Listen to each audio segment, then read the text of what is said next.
Oke, jumpa lagi dengan Wong Luyur Channel 999.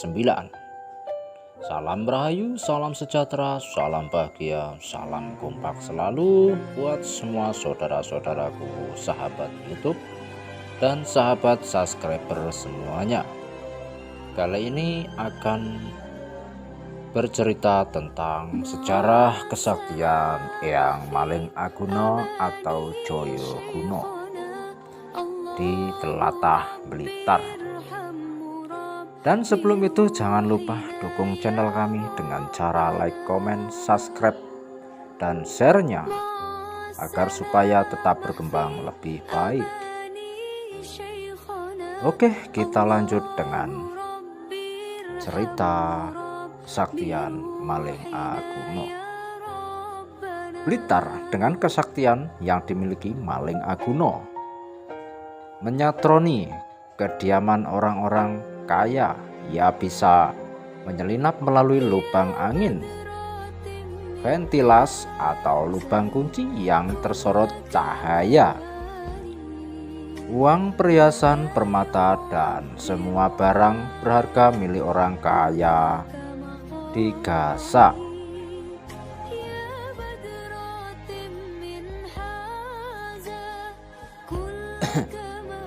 Maling Aguno menjadi nama yang paling ditakuti oleh kaya di Blitar pada masanya. Pencuri sakti ini bahkan kabarnya bisa menyelinap dari lubang kunci rumah.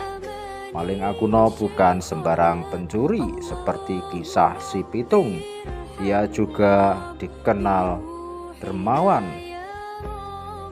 Harta yang dicuri dari orang kaya konon dibagikan ke orang kurang mampu.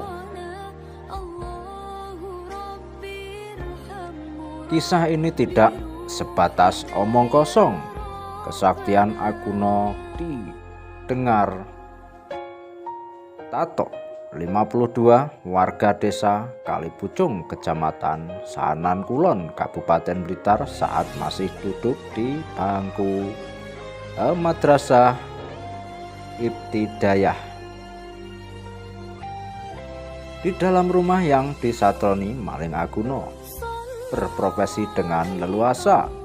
Uang, perhiasan, permata, dan semua barang berharga miliknya orang kaya digasak habis saat aksi berlangsung. Si empunya rumah terlelap dalam tidurnya. Sementara para penjaga rumah orang kaya tersebut terlena dalam canda tawa mereka dan tak pernah menyadari rumah majikannya telah diobok-obok Aguno. Sampai Maling Aguno angkat kaki, mereka belum menyadari tempat tinggal majikannya baru saja disatroni pencuri.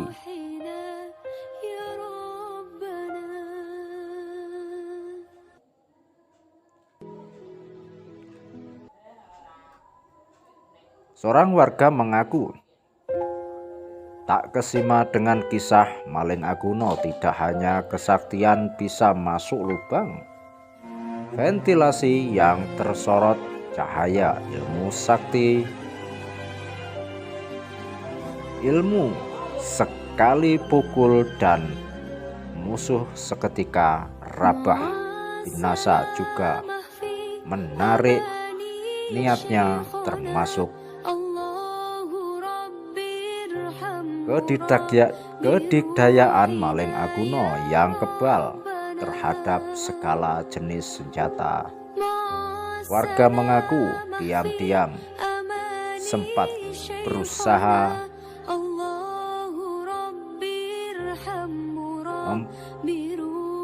mempelajarinya. Asal ada sorot cahaya, Maling Aguno katanya bisa memasuki lubang sekecil apapun.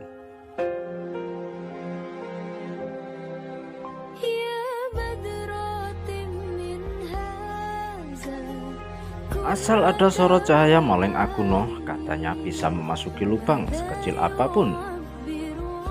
Tambahnya kisah maling Aguno didengar cukup akrab di lingkungannya masyarakat Kabupaten Blitar. Cerita itu menyebar dari mulut ke mulut, selalu mendapat tempat di setiap generasi.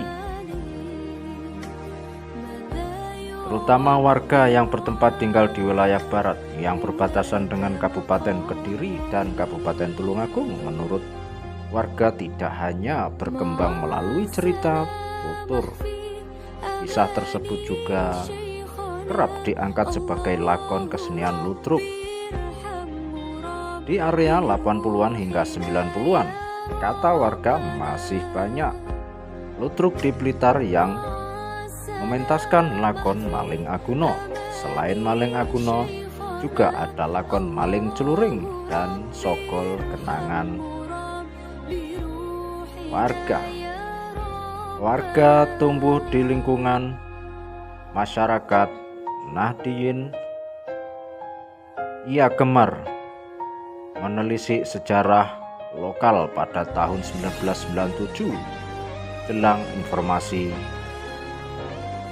bahkan pernah berhari-hari menyusuri makam-makam tua. Selama 72 hari ia berjalan kaki mulai Blitar, Banten hingga Madura.